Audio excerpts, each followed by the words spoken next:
पाऊस पडला ना छान अशी सकाळ होते, हो की नाही?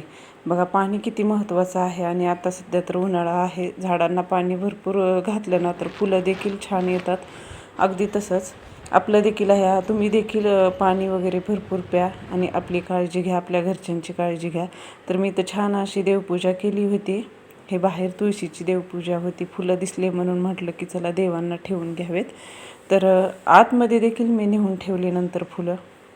डोळ्यासमोर हिरवा असेल ना तर मनाला देखील खूप छान वाटतं आणि डोळे देखील तृप्त होतात.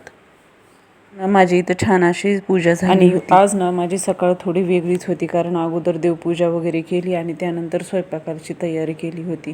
तर स्वयंपाकामध्ये काही नाही, सिंपल अशी भेंडीची भाजी होती. ती माझ्याकडे लोखंडाची कढई होती ना, तर त्यामध्ये थोडंसं तेल टाकलं, त्यामध्ये जिरे तडतडू दिले, त्यामध्ये लसूण टाकला. लसूण टाकल्यानंतर आपल्याला जे मसाले टाकायचे आहेत तुम्हाला आवडतात, हळद, तिखट, मीठ वगैरे सर्व काही मी तर तेलातच टाकून घेतलं आणि त्यानंतर चिरलेली भेंडी वगैरे टाकली आणि त्याला छान असं परतिलं. त्यानंतर थोडंसं टाकलं शेंगदाण्याचं कूट.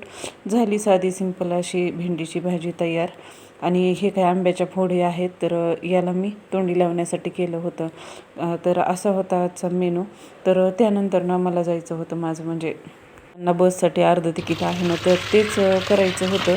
तुम्ही केलात का नाही? ही स्कीम आहे सध्या सुरू.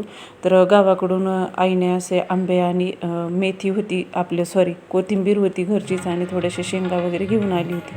तर आज मंदिरातला हा बहुतेक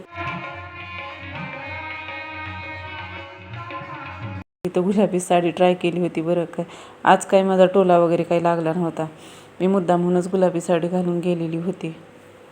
असा होता आजचा दिवस. आणि कसा वाटला तुम्हाला आजचा व्हिडिओ माझा नक्की सांगा कमेंटमध्ये. इथंच एंड करते. बाय.